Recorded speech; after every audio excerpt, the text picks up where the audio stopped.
Because some of it is very, very deep, very spiritual and divine. The hidden treasures has a lot to do with your spirit man, our woman, your spirit self. How you can develop into something that is so great, that is unspeakable, you know. How you can actually see your other self. I don't know if I ever told you about this story where when I was around 18, 19, some other person saw my spirit self and freaked him out. No, really, this is not a dream now, this happened really. Because there is a spirit self, there is another you. Some people call it your ghost, your spirit, your phantasma, your that which appears. But there is, and when the eternal Elyon puts the spark inside of that spirit self of yours, or you could call it another thing, the seed of life in you, then that seed grows into a plant, and then into a tree, and then it needs pruning, and then into something great. So you who are looking at me right now is not just flesh and material. You're also what we call spirit, or something. Can't even have the words to describe the cosmos, something out of the material realm or understanding, something bigger than what our five senses can see or behold.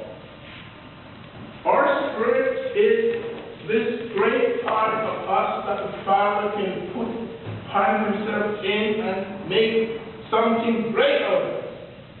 And the example is Jesus of Nazareth when he was resurrected.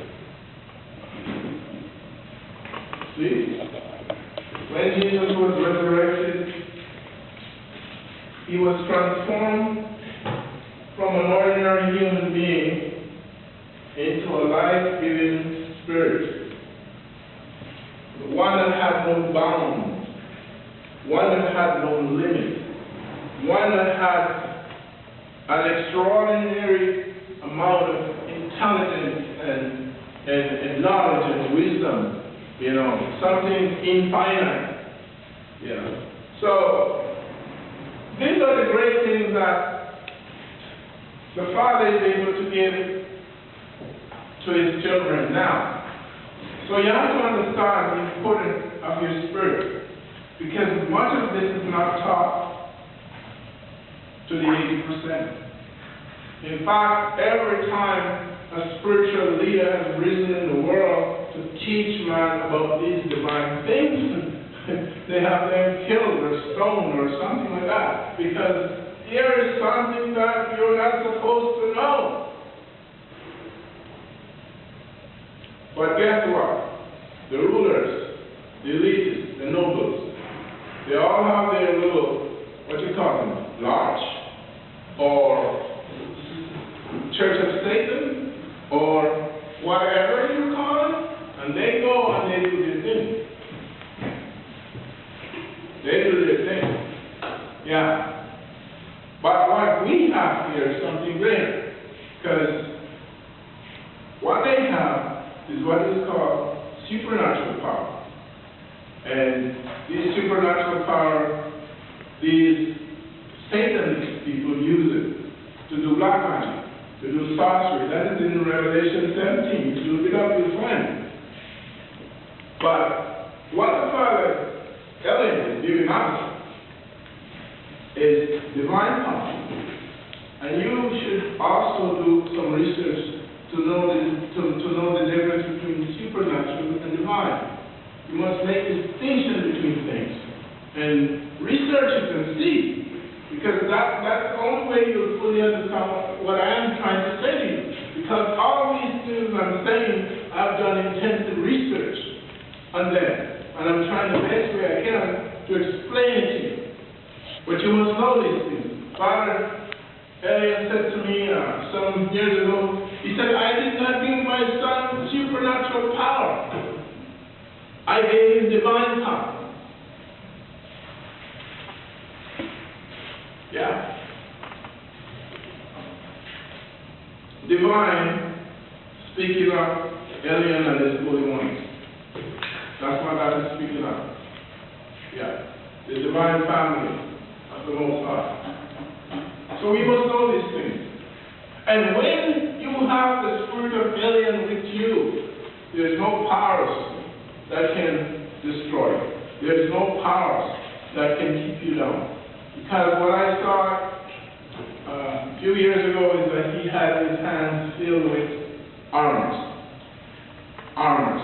You know, in the war, in the ancient wars that people used to fight, for example, in the time of Rome and in the time of Greece and Alexander's days, they used to wear armors. Well, he had the best armors, and the armors was for his children. You know what that means?